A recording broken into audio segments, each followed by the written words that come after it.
좋아요와 댓글, 구독, 알림 설정까지 놓치지 마세요. 뉴스 속 경제 이슈는 더 쉽고 깊게, 최신 고용 동향은 더 빠르게 전해드리는 고용브리핑 365 시간입니다. 김주영 기자와 함께합니다. 어서 오세요. 안녕하세요. 네, 오늘 어떤 이슈가 있을까요? 네, 오늘은요, 이 지역 균형 발전의 핵심인 지방대학 활성화를 위한 목소리는 무성하지만요, 정작 공공기관 채용 과정에서 지방대 졸업생은 소외당하고 있었습니다.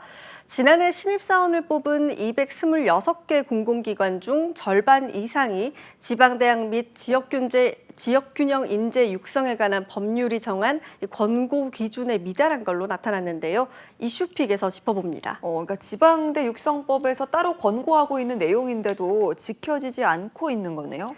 네, 지방대 육성법에 따르면요, 이 공공기관과 상시근로자 300명 이상인 기업은 신규 채용 인원의 35% 이상을 지방대 졸업자로 뽑도록 권고하고 있는데요. 권고 기준 이상의 지역 인재를 채용한 기관과 기업은 이 정부가 홍보와 취업 알선, 융자, 투자, 또 자금 조달 등을 지원할 수 있고요. 그런데 교육부 자료에 따르면 지난해 공공기관 채용에서 절반 이상은 법을 어겼고 71개 기관은 지방대 출신 신입사원이 아예 없었습니다. 그러니까 일정 비율 정도를 지키지 않은 게 아니라 지방대 출신 신입사원이 아예 단 한 명도 없었다는 거네요. 네, 지방대 출신 신입사원이 0명인 공공기관에는 과학기술정보통신부 산하의 30곳, 그리고 국무조정실 산하 26곳 연구기관 등 다수가 포함됐습니다. 예, 그러니까 지방대 육성법 권고 자체가 아예 지켜지지 않고 있는 건데요. 1명 이상 뽑은 나머지 기관의 지방대 채용 비율은 어느 정도였습니까? 네, 68개 기관도 지방대 채용 비율이 높지 않았는데요. 지난해 17명을 신규 채용한 민주화운동기념사업회는 지방대 출신이 2명이었고요. 예술의 전당은 지난 4년간 23명을 신규 채용하면서 지방대 출신은 2명만 뽑았습니다. 국책은행인 산업은행의 지방대 졸업자 채용은 신규 채용 236명 중 64명, 수출입은행은 61명 중 11명으로 18%에 그쳤습니다. 예, 그러니까 공공기관에서조차 사실상 외면당하고 있는 건데요. 왜 이런 일이 벌어지는 걸까요? 네, 지방대 육성법의 지원 대상인 비수도권 대학 정원은 지난해 기준 전체의 60% 수준입니다. 다수의 공공기관이 40%에 해당하는 수도권 대학 출신에서 대부분 직원을 뽑은 셈인데요. 일부 기관은 지역인재 권고 비율조차 몰랐다고 항변하기도 했습니다. 또 다른 기관의 채용 담당자는 매년 소속 기관의 채용 감사를 받았지만 관련 사항을 지적받은 적이 없어서 권고 비율을 알지 못했다고 밝히기도 했고요. 네, 사실상 지방대 육성법은 있지만 무용지물이 된 그런 상황으로 봐야겠네요. 네, 현장에서도 이렇게 규정을 몰랐다는 항변 이외에 지방대 채용 권고 기준이 너무 높다거나 블라인드 채용 방식과 지역 인재 우선 정책이 상충한다는 불만도 이야기하는데요. 실제로 지난 4년간 32명 중 8명의 지방대 출신 지원자를 뽑은 비기관 측의 입장을 들어보면요.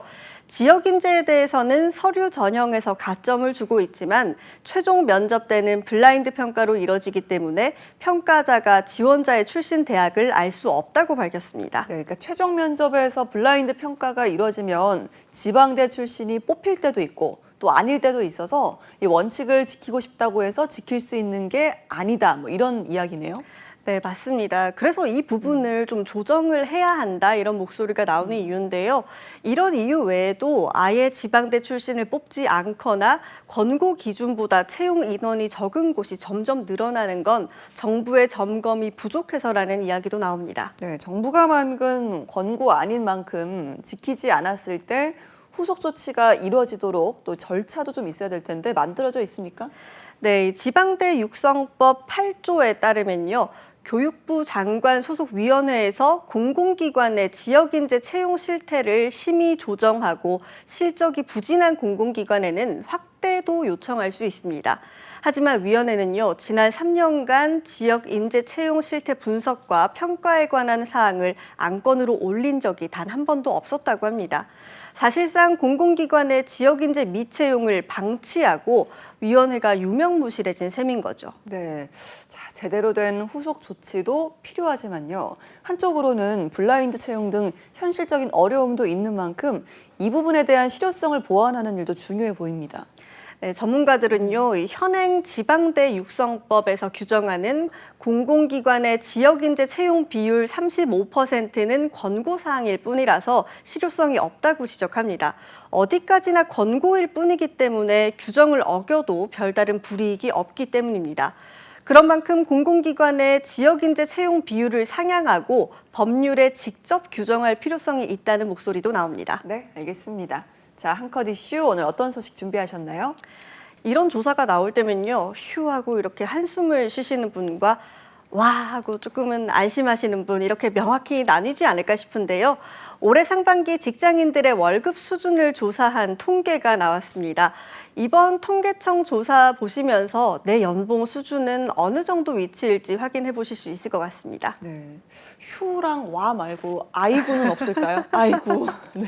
알고도 있겠네요. 누군가에겐 네, 잔인할 수도 있고 또 누군가에겐 안도의 한숨이 나올 수도 있을 것 같은데요. 직장인들의 평균 월급 구간별 비중은 어떻게 나왔습니까? 네, 구체적으로 살펴보면요. 200만 원에서 300만 원 미만이 33.7%로 가장 많았고요. 400만 원 이상이 24%였습니다.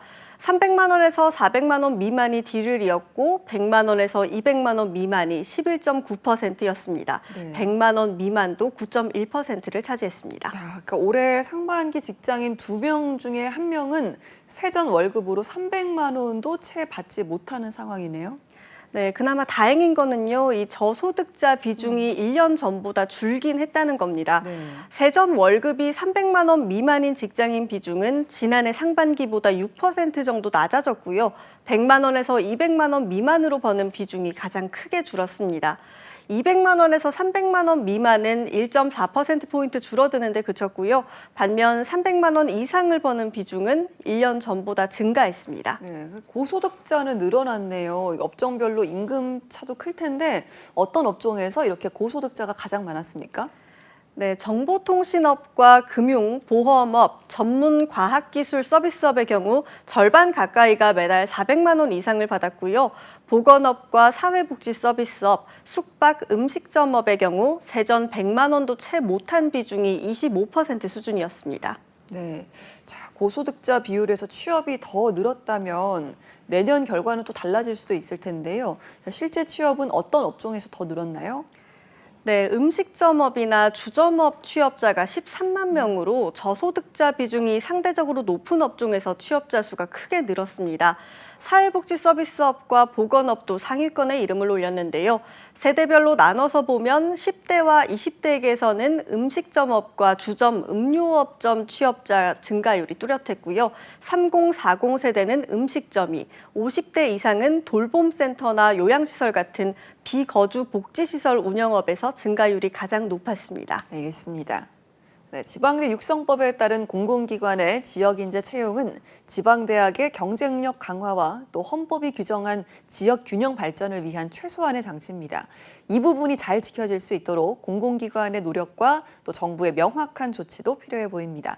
김주영 기자와 함께했습니다. 고맙습니다. 지금까지 고용브리핑 365였습니다.